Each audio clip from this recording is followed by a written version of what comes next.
Minor driving చిన్నపిల్లల driving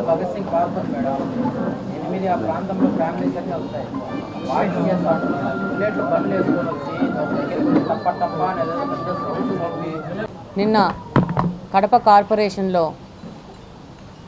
general body meeting జరిగింది. మీటింగ్లో వచ్చిన అంశాలు కడప నియోజకవర్గం అభివృద్ధి కోసం కార్పొరేషన్ వాళ్ళు పెట్టిన ప్రపోజల్స్, అలాగనే ఇంకా ఏ ఏ సమస్యలు కార్పొరేషన్ కమిషన్ వారి దృష్టికి తీసుకుపోవాలనే దాని మీద మేము కూడా పర్సనల్గా కొన్ని అంశాలను వారి దృష్టికి తీసుకుపోవడం జరిగింది. ముఖ్యంగా దాంట్లో దండు ప్రాంతంలో శ్మశానము, అలాగనే వైఎస్ఆర్ కాలనీలో 18 సంవత్సరాల క్రితం ఏర్పడింది. మా క్యాంపెయినింగ్లో వాళ్ళకి శ్మశానం కావాలని వాళ్ళు మమ్మల్ని అడగడం జరిగింది. దాని మీద కూడా అక్కడ కూడా శ్మశానం గురించి మాట్లాడడం జరిగింది. అలాగనే నకాష్లో బరియల్ గ్రౌండ్ కంప్లీట్గా తవ్వితే నీళ్ళు వస్తున్నాయి. అది సమస్య ఎన్నో రోజుల నుంచి, దాదాపు 10-15 సంవత్సరాల నుంచి ఆ సమస్య ఉంది. దాన్ని కూడా పట్టించుకోకపోవడం వల్ల అక్కడున్న ప్రాంతంలో ఉన్న వాళ్ళు 34-35 డివిజన్లో వాళ్ళందరూ ఇబ్బంది పడుతున్నారని చెప్తే దాన్ని కూడా పరిగణలోకి తీసుకొని దాన్ని కూడా ముందుకు పోవాలా, తదనుగుణంగా చేయాలని చెప్పారు. అలాగనే 34-35 డివిజన్లో ధోబీఘాటు అల్లరిమూకలు వచ్చి పగలగొట్టడము, అక్కడ ధోబీఘాటు యూస్ చేసుకుంటే గాంజా సేవించే వాళ్ళకి అక్కడున్న ప్రాంతంలో వీళ్ళు మూమెంట్ స్టార్ట్ అయితే వాళ్ళకి ఆ ప్రాంతంలో తిరగడం అవ్వదు అని చెప్పేసి మనం ఏదన్నా అక్కడ అభివృద్ధి కార్యక్రమాలు చేస్తే దాన్ని ధ్వంసం చేయడం జరుగుతూ ఉంది. ఇది అక్కడున్న స్థానికులు మాతో చెప్పడం జరిగింది. దాన్ని కూడా కమిషనర్ గారి దృష్టికి తీసుకుపోవడం జరిగింది. అలాగనే మిగతా రోడ్లు, కాలువలు, లైట్ల విషయంలో కూడా ముందుకు పోవడం జరుగుతుందని చెప్పినాము. అవి కూడా మిగతావి కూడా కన్సిడర్ చేయమని చెప్పినాము. అలాగనే భూ కబ్జాలు ఎవరెవరు చేసినారో ఇప్పుడు మీరు ముఖ్యంగా గమనించవచ్చు. ఈ 5 సంవత్సరాల్లో కడప కార్పొరేషన్లో దాదాపు ప్రభుత్వ స్థలాలు, రోడ్లని ఆక్యుపై చేసుకొని వాళ్ళ సొంత వ్యాపారాలకి వినియోగించడం జరిగింది. మీడియా వాళ్ళే ఈ యొక్క ఆర్టికల్స్ కూడా పబ్లిష్ చేస్తూ ఉన్నారు. దానిలో భాగంగా ఎన్నో స్కూళ్ళల్లో వాటర్ ప్లాంట్స్ పెట్టుకున్నారు ప్రైవేట్ వ్యక్తులు వచ్చేసి. అసలు స్కూళ్ళల్లో వాటర్ ప్లాంట్కి అసలు పర్మిషన్ ఎవరు ఇచ్చినారో కూడా అర్థం కావట్లేదు. దాదాపు ఇప్పుడు కూడా లోపల వచ్చేసేసి ఆకు వీధిలో స్కూల్లో ఒక వాటర్ ప్లాంట్ పెట్టుకున్నారు మేడం, మీరు అది తీపిచ్చండి అని ఇప్పుడే 1 నిమిషం ముందు కూడా వచ్చి చెప్పిపోయారు. అలాగనే ఇక్కడ కూడా సిఎస్ఐ స్కూల్ దగ్గర కూడా మున్సిపల్ స్కూల్లో ఇంకా వైఎస్ఆర్ కాలనీలో కూడా ఇట్లా ప్రభుత్వ దాంట్లో వాటర్ ప్లాంట్ పెట్టడం జరిగింది. ఇవన్నీ తీయాల్సిన అవసరం ఉంది. వాళ్ళు పెట్టిన వాళ్ళకి మీ ద్వారా తెలియజేస్తున్నారు, ఎంత తొందరగా వీలైతే అంత తొందరగా తీసేయండి, లేకపోతే దానికి తగిన చర్యలు చట్టపరంగా తీసుకోవడం జరుగుతుంది. పర్మిషన్ ఇచ్చిన వాళ్ళను పనిష్ చేస్తాము, పెట్టిన వాళ్ళను కూడా పనిష్ చేస్తామని సందర్భంగా తెలియజేసుకుంటున్నాను. దాంతోపాటు జెడ్పీ ఆస్తులు కానీ, పోలీసు సంబంధించిన వాళ్ళ ఆస్తులు కానీ, ఇంకా ప్రభుత్వ ఆస్తులు ఏవైనా కానీ అవన్నీ కబ్జాలకు గురి అంటే వాటన్నిటి మీరు ఎంత తొందరగా వీలైతే అంత తొందరగా మిమ్మల్ని మీరు కరెక్షన్ చేసుకోండి మీ ద్వారా వాళ్ళకి విజ్ఞప్తి చేస్తున్నాను. నిన్న కార్పొరేషన్లో కూడా ఇదే చెప్పాము కమిషనర్ గారి ముందు. ఏవేవి ఆక్యుపై చేసినారో వాటన్నిటిని మీరు ఒక్కసారి పరిశీలించి వాటిని వెకేట్ చేయించాల్సిన అవసరం ఉంది. అలాగనే మొన్న వైఎస్ఆర్ కార్యాలయము అక్రమంగా కట్టుకున్న దాన్ని మనం అందరం వెళ్ళి చూడడం జరిగింది. ఆ వెనక బాలాజీ లేఅవుట్ అని చెప్పేసి వేసి దాంట్లో కాలువని కబ్జా చేసి ప్రభుత్వ స్థలాన్ని దాదాపు 2-2.5 ఎకరాలు కబ్జా చేసినట్టు గుర్తించడం జరిగింది. దాని మీద కూడా ఆర్డీఓ గారితో మాట్లాడి దాన్ని కూడా సర్వే చేయించడం జరిగింది. కబ్జా గురైనట్టు నిర్ధారించడం జరిగింది. దాంట్లో బోర్డులు కూడా పెట్టించడం జరుగుతుంది. ఇదే విధంగా కడప నియోజకవర్గంలో ఇంకా ఎక్కడెక్కడ కబ్జాలకు గురైనారో మీ ద్వారా కానీ, మీడియా ద్వారా కానీ మా దృష్టికి తీసుకొచ్చినా, సామాన్య ప్రజలు కూడా మా దృష్టికి తీసుకొచ్చినా, మేము ఏదైనా 1-2 విషయాలు మేము మిస్ చేసినా కానీ మీరు మా దృష్టికి తీసుకొస్తే తదనుగుణంగా మీ ఆశలకు అనుగుణంగా పనిచేయడం జరుగుతుంది. ప్రతి ఒక్క ప్రభుత్వ స్థలము ప్రజలది, ప్రజలకు అందుబాటులో ఆ స్థలాలు ఉండాలి.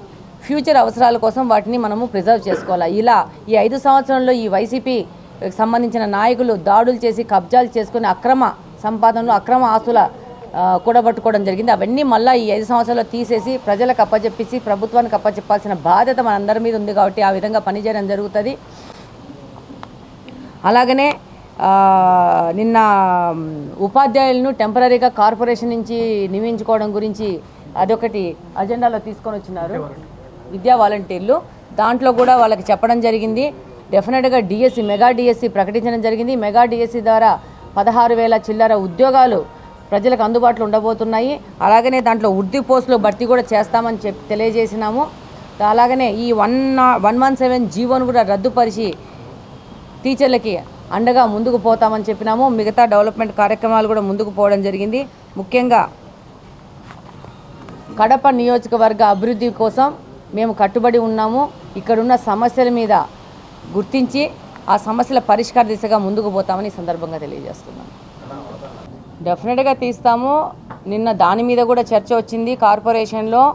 అందరిని ట్యాక్స్ వేసే విషయం మీద పాత పద్ధతిలోనే తెలుగుదేశం పార్టీలో ఎలా ప్రాపర్టీ ట్యాక్స్ వేస్తున్నారో అలా వెళ్ళండి. ఇప్పుడు వేసే ట్యాక్స్ వల్ల భారం పెరుగుతోంది అని చెప్పి వైఎస్ఆర్సీపీకి చెందిన కార్పొరేటర్లు వాపోవడం జరిగింది.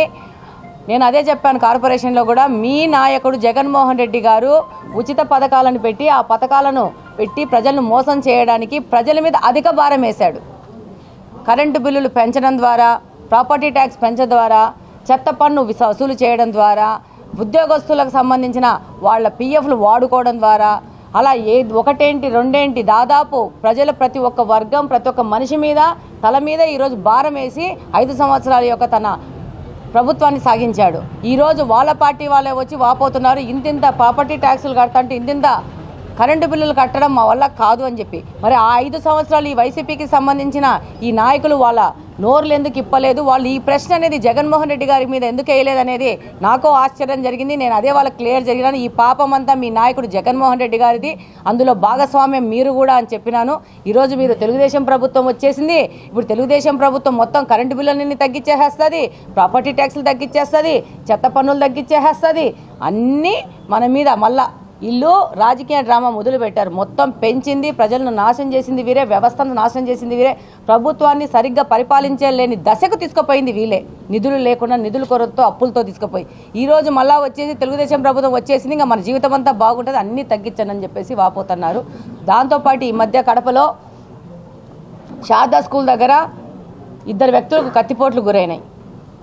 ఏమి అంటే గాంజా సేవించుకొని దాడులు చేసుకున్నారని చెప్పేసి. డెఫినెట్గా కడప నియోజకవర్గంలోని ప్రజలకందరికీ చెప్తున్నాను, ఇలాంటి గాంజాకు సంబంధించిన దాడులు కానీ, గాంజా సేవించడం కానీ, గాంజా పెడ్లింగ్ కానీ చేసిన వాళ్ళ మీద చాలా కఠిన చర్యలు ఉంటాయి, మీరు ఊహించినంత చర్యలు ఉంటాయి. రెండవది ఏంటంటే, ఈ మధ్య రవీంద్రనగర్లో ఒక మహిళ మీద దాడి చేసి ఆ వ్యక్తి దాడిలో మాట్లాడతాడు, వాళ్ళకున్న మైనర్ బాలికను ఎత్తుకుపోతానని చెప్పి. దీని మీద చాలా కఠిన చర్యలు ఉంటాయి. ఎవరైనా కానీ మహిళల మీద దాడి చేయడము, బాలికలను ఎత్తుకుపోతాము, మీ బాలికలను హామ్ చేస్తాము, మీ ఇంట్లో ఆడవాళ్ళను హామ్ చేస్తామనే యొక్క మాటలు మీ నోట్లో వస్తేనే పెద్దగా మీ మీద కేసులు రిజిస్టర్ అవుతాయి. బెటర్ మీ యొక్క రౌడీ విధానాలు వైఎస్ఆర్సీపీ గవర్నమెంట్ పోయింది, వాటితోనే పంపించుకొని సాధారణ పౌరులలాగా చట్టానికి లోబడి మీరు కూడా ప్రవర్తిస్తే బాగుంటుంది. చట్టానికి అతీతం మీరు కాదు.